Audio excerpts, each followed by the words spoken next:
आज जो खबर है वो दरअसल इस वक्त की सबसे बड़ी खबर है पाकिस्तान अफगानिस्तान में इस वक्त जंग का माहौल देखने को मिल रहा है। हालांकि ये जंग की शुरुआत तो नहीं है, लेकिन एक तरीके से आपको बता दें जो अभी फिलहाल हिंसा की तस्वीरें भी सामने आई और इस दौरान ये भी खबर सामने आई कि अफगानिस्तान और पाकिस्तान के बीच में इस वक्त वॉर शुरू हो गई है। पाकिस्तान और अफगानिस्तान के बीच जंग में कुल 8 तालिबानी सैनिक मारे गए हैं। क्या हो रहा है, क्यों हो रहा है, आखिरकार इसके पीछे की वजह क्या है? प्रणय के पास सीधे चलते हैं। प्रणय, ये पूरी जो खबर इस वक्त सामने आ रही है, क्या कह सकते हैं अफगानिस्तान और पाकिस्तान में जंग होनी है? देखिए आप पल्लवी, सबसे पहले मैं आपको अपडेट बता दूं कि अफगानिस्तान और पाकिस्तान के बीच में डूरंड लाइन के ऊपर खोस्त का जो इलाका है, कोरकोरम का जो इलाका है, वहां पर जो है इस समय टकराव और टेंशन देखने को मिल रहा है। बुधवार से, यानी बीते सप्ताह के बुधवार से ही दोनों के बीच में छुटपुट झड़प की जो घटनाएं हैं वो वहां से सामने आ रही थी, लेकिन शनिवार के बाद से लगातार भारी गोलाबारी जो है वो दोनों तरफ से हुई है, जिसके अंदर काफ़ी हैवी आर्टिलरी और जो गनशिप्स हैं उसका इस्तेमाल पाकिस्तान की फौज की तरफ से किया गया है। और अब से कुछ देर पहले ही ये रिपोर्ट्स पाकिस्तान की तरफ से भी आई और साथ ही अफगानिस्तान की तरफ से भी दावे किए गए। पाकिस्तान की तरफ से कहा जा रहा है कि उसने जो जवाबी कार्रवाई की है अफगानिस्तान के ऊपर, उसके अंदर 2 जो अफगान तालिबान कमांडर्स हैं उनकी मौत हुई है, साथ ही 8 जो तालिबान लड़ाके हैं वो मारे गए हैं। साथ ही तालिबान की तरफ से भी दावा किया गया है कि उसने भी जो है जवाबी कार्रवाई की है, जिसके अंदर फ्रंटियर कॉर्प जो है पाकिस्तान का, उसको नुकसान हुआ है। दोनों तरफ से दावे हैं, इसकी सच्चाई तो जमीन पर पता चलेगी, लेकिन सबसे महत्वपूर्ण बात यह है कि 2640 किलोमीटर की जो पूरी डूरंड लाइन है वो इस समय काफी गर्म है, काफी टेंशन है वहां पर। और बीते 3 सालों के रिश्तों को अगर आप देखें पल्लवी, तो अफगानिस्तान और पाकिस्तान के बीच में जो माना जा रहा था 3 साल पहले अगस्त 2021 में जिस तरीके से तालिबान ने टेक ओवर किया था और जहां पर पाकिस्तान के DGISI उस समय के फैज हमीद चाय पीते हुए नजर आए थे काबुल के अंदर, उसके बाद से इन 3 सालों के अंदर कई बार चमन का बॉर्डर और तोरखम का जो गेट है दोनों के बीच में, वहां पर टेंशन देखने को मिला है, वहां पर कई बार टकराव की स्थिति हुई है। लेकिन ये जो ताजा टकराव है ये माना जा रहा है कि एक नया एस्केलेशन है इन दोनों देशों के बीच में, और खासतौर पर ऐसे समय में सामने आया है जब पिछले सप्ताह ही पाकिस्तान के DGISPR की तरफ से एक बयान दिया गया था जिसमें अफगानिस्तान के साथ में दोस्ताना संबंध और भाईचारे के रिश्तों की तमाम बातें की गई थी। लेकिन वो जो तमाम बातें थी उनकी कलई जो है वो महज कुछ दिनों के अंदर, या कहिए कुछ घंटों के भीतर ही खुल गई, क्योंकि जिस तरीके का टकराव इन दोनों देशों के बीच में देखने को मिल रहा है, एक नई फॉल्ट लाइन कही जा सकती है जो लगातार रह रहकर यहां पर धमाके भी हो रहे हैं। और आज जो खोस्त प्रोविंस है अफगानिस्तान का, उसके गवर्नर ने अब से कुछ देर पहले ही दौरा किया था इस पूरे इलाके का, क्योंकि ये जीजी मैदान डिस्ट्रिक्ट कहलाता है, डूरंड लाइन के ऊपर है, अफगानिस्तान का इलाका है। और वहां पर जाकर उन्होंने तालिबानी लड़ाकों से जो कुछ कहा है, तालिबान के जो अफगानिस्तान के जो सोल्जर्स हैं तालिबानी, उनसे जो गवर्नर हैं उनकी तरफ से ये कहा गया, क्योंकि अब से कुछ देर पहले ही मैंने अफगान मीडिया के ऊपर जो रिपोर्ट्स देखी उसमें दावा किया जा रहा है कि उन्होंने साफ ताकीद की है कि किसी भी शर्त पर अफगानिस्तान की 1 इंच ज़मीन भी नहीं छोड़ी जानी चाहिए। और आप अच्छी तरीके से जानती हैं कि ये जो डूरंड लाइन है यही दरअसल दोनों देशों के रिश्तों की फॉल्ट लाइन भी है। चूंकि आपने डूरंड लाइन का जिक्र किया है और आप इसे फॉल्ट लाइन भी बता रहे हैं, तो क्या है ये दरअसल डूरंड लाइन, इसे हम आपके जरिए समझना चाहेंगे। दरअसल अफगानिस्तान और पाकिस्तान के बीच में जो एक बाउंड्री लाइन है जो कि अंग्रेजी राज के समय में उस समय के अफगानिस्तान के निज़ाम और के जो अमीर थे उनके और ब्रिटिश इंडिया के बीच में बनी थी, और वो डूरंड लाइन कही जाती है। लेकिन अफगानिस्तान इस डूरंड लाइन को स्वीकार नहीं करता है, और यही इसीलिए कहा जाता है कि ये अफगानिस्तान और पाकिस्तान के बीच में रिश्तों की एक फॉल्ट लाइन है, जिसके ऊपर रह रह के जो है झटके आते रहते हैं भूकंप के, और ये कई बार दोनों देशों की राजनीतिक स्थिति में आए बदलावों के साथ भी ये झटके तेज हो जाते हैं। क्योंकि आपको याद होगा अगस्त 2021 में जब तालिबान ने टेक ओवर किया, तब पाकिस्तान ये मान रहा था, पाकिस्तान में बाकायदा जश्न मनाया जा रहा था कि अब तो उनकी मनचाही सरकार काबुल में आ गई है, यानी अब डूरंड लाइन को सेटल करवा लिया जाएगा, पाकिस्तान अफगानिस्तान के बीच में इस लाइन के ऊपर बाउंड्री बना ली जाएगी। लेकिन तालिबान जो कि बहुत लंबे समय तक पाकिस्तान के खैबर पख्तूनख्वा प्रांत के अंदर ये तमाम नेता जो हैं, चाहे वो मुल्ला याकूब हों या जो और दूसरे, या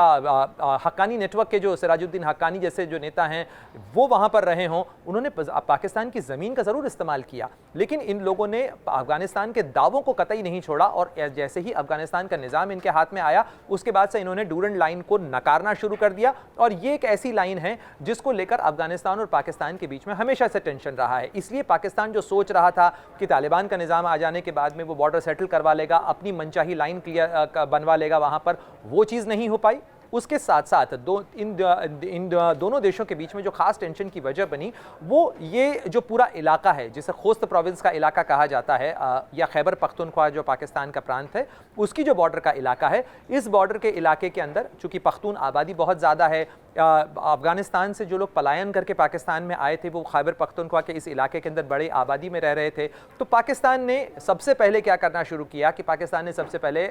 डूरन लाइन को जब नकारा अफगानिस्तान की तरफ से तालिबान के निज़ाम ने, तो उसके बाद उन्होंने उस लाइन के ऊपर अपनी फेंसिंग करना शुरू की, ये कहते हुए कि यहाँ से स्मगलिंग होती है और लोगों की आवाजाही हो रही है। साथ ही पाकिस्तान की ज़मीन के ऊपर जो लोग अफगान शरणार्थी थे उन्हें वापस भेजना शुरू किया। अभी तक के आंकड़ों को अगर देखा जाए तो 6 लाख से ज़्यादा लोगों को पाकिस्तान अफगानिस्तान से भेज चुका है, लेकिन इसके बावजूद इससे मामला सुलझने के बजाय और बढ़ गया। वो तस्वीरें आपने भी देखी होंगी सोशल मीडिया पर, कई जगह वो तस्वीरें नजर आती हैं कि किस तरीके से बुलडोजर लेकर तालिबान के जो लड़ाके हैं वो बॉर्डर के ऊपर लगी हुई पाकिस्तान की फेंसिंग को उखाड़ रहे हैं और तोड़ रहे हैं। उसके बावजूद पाकिस्तान की मजबूरी आ जाती है कि वो अफगानिस्तान के साथ में खुली जंग का ऐलान नहीं कर सकता है और पाकिस्तान का और अफगानिस्तान के रिश्तों में इसीलिए इसे एक फॉल्ट लाइन कहा जाता है कि जहां पर रह रहकर कई बार टकराव के झटके तो आते रहे हैं लेकिन खुली जंग और बड़ी जंग नहीं हुई है। लेकिन पिछले 3-4 दिनों के अंदर जो हुआ है उसे एक नया एस्केलेशन कहा जा सकता है, एक नया टकराव जरूर कहा जा सकता है। और ये टकराव ऐसे समय में आया है जब पाकिस्तान और पाकिस्तान की फौज पल्लवी कई मोर्चों के पर उलझी हुई है, चाहे वो बलूचिस्तान का मामला हो या पाकिस्तान के कब्जे वाले कश्मीर का इलाका हो या अंदरूनी तौर पर इमरान खान की सियासत हो। प्रणय, अभी कुछ दिनों पहले ही बलूच विद्रोहियों ने हमला भी किया, 73 लोगों को मार दिया गया। उनकी सबसे पहले उनका धर्म पूछा गया, एक पर्टिकुलर धर्म से थे तो उन्हें मार दिया गया। ईरान ने पाकिस्तान पर हमला किया। अब अफगानिस्तान यानी तालिबान का जो हमला दिख रहा है पाकिस्तान पर वो नजर आ रहा है। क्या कह सकते हैं कि जंग का एक नया मोर्चा सा खुलता हुआ नजर आ रहा है? देखिए, ये जंग का नया मोर्चा हो भी सकता है, इससे इनकार नहीं किया जा सकता है, क्योंकि ये वो इलाका है जो काफ़ी वॉलेटाइल इलाका है। ये नहीं कहा जा सकता है, जैसा हमने कहा कि ये फॉल्ट लाइन है, यहाँ पर झटके कभी भी आ सकते हैं, क्योंकि एक नेचुरल टकराव का बिंदु है, चाहे वो बॉर्डर का डिस्प्यूट हो डूरन लाइन का या बलूचिस्तान का इलाका हो जिसको लेकर ईरान और पाकिस्तान के बीच में टेंशन है। साथ ही बलूचिस्तान वो इलाका है जो कि जोग्राफिकली अगर आप देखें, भूगोल की दृष्टि से देखें तो ये पाकिस्तान का सबसे बड़ा प्रांत है, लेकिन ये पाकिस्तान का सबसे ज्यादा नेग्लेक्टेड प्रांत है। यहां पर प्राकृतिक संसाधन बहुतायत में है, लेकिन पाकिस्तान और पाकिस्तान की फौज ने यहां पर इसको केवल संसाधनों के लिए इस्तेमाल किया, वहां के लोगों को इसका लाभ नहीं मिला। ग्वादर का पोर्ट पाकिस्तान ने चीन को जरूर दिया, लेकिन वहां के लोगों को इसका लाभ नहीं मिला। और इसमें लंबे समय से लोगों के बीच में बलूचिस्तान जो बलूच लोग हैं जो कि अपनी आइडेंटिटी अलग मानते हैं, जो पाकिस्तान की सरकार से अपेक्षाएं जो रखते थे वो पूरी नहीं हुई, उनके विद्रोह को कहा जाए या उनकी आवाज़ को जो दबाया गया, अख्तर बेंगल जैसे कई लोग रहे जिनकी जो विरोध की आवाज़ है उसे दबाया गया और उसके बाद से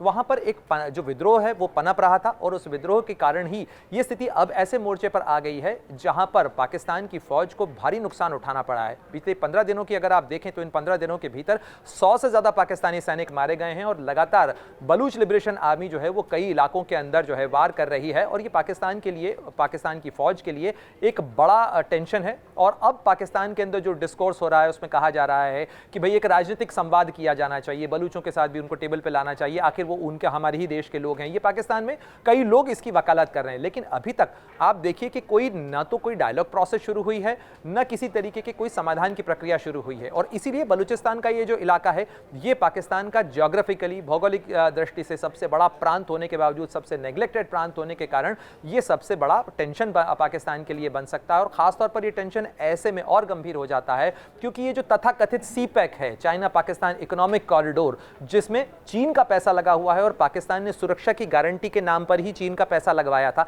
तो अब चीन भी पाकिस्तान को इस चीज के लिए कह रहा है कि भाई सुरक्षा की गारंटी देना तो आपकी जिम्मेदारी है, आप हमें सुरक्षा दीजिए क्योंकि हमने आपकी जमीन के ऊपर पैसा लगाया है, हम आपके यहाँ इंफ्रास्ट्रक्चर बना के दे रहे हैं। तो पाकिस्तान की फौज एक तरफ बलूच विद्रोहियों को या बलूचों की जो नाराजगी है उसको कम करने की कोशिश कर रही है, ग्वादर के पोर्ट के ऊपर उससे चीन को सुरक्षित रखना है। चीन के लोगों के खिलाफ जो पाकिस्तान की जमीन के ऊपर नाराजगी देखने को मिली है, चाहे वो हाइड्रो इलेक्ट्रिक पावर प्लांट के ऊपर चीनियों से भरी हुई बस के ऊपर किया गया हमला हो, या कई आतंकी घटनाएं ऐसी हुई हैं जहां चीन के नागरिक जो हैं वो निशाना बने हैं, जिसके कारण चीन और पाकिस्तान के रिश्तों में भी एक टेंशन पैदा हुआ है। और ये जो फॉल्ट लाइंस हम गिना रहे हैं ये केवल पाकिस्तान और अफगानिस्तान का मामला नहीं है, ये केवल बलूचिस्तान का मामला नहीं है, ये चीन और पाकिस्तान का मामला नहीं, बल्कि इसके अंदर एक ईरान एंगल भी है। और यही वजह है कि ईरान के बलूचिस्तान का जो इलाका है, जो कि बलूचिस्तान में जो बलूचों की आबादी है उसका एक बड़ा जो हिस्सा है वो सिस्तान जो है ईरान का हिस्सा, वहाँ पर भी रहता है। तो उनके बीच में जो टेंशन है उसके कारण वहाँ जो आतंकी घटनाएं करते हैं उनको भी पाकिस्तान ने पनाह दी।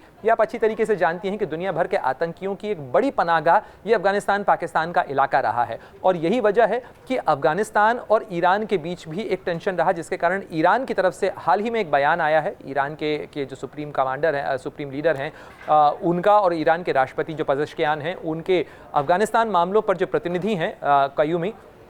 उनका ये बयान आया है जिसमें उन्होंने कहा है कि हम अफगानिस्तान के साथ अपनी बॉर्डर को सील कर रहे हैं, सीज कर रहे हैं। और ये जो टेंशन बन रहा है, क्योंकि बॉर्डर बंद कर देने से केवल समस्या का समाधान नहीं हो जाता है बल्कि लोगों की आवाजाही बंद हो जाती है, ट्रेड बंद हो जाता है। और ऐसे में एक लेजिटिमेसी अफगान या तालिबान को मिल जा रही है कि भाई वो अपने आर्थिक हितों के लिए लड़ रहे हैं। जी, अगर आप ये वीडियो YouTube पर देख रहे हैं तो हमारे चैनल को सब्सक्राइब करें और बेल आइकन को दबाना ना भूलें। अगर आप Facebook पर ये वीडियो देख रहे हैं तो हमारे पेज को लाइक करें।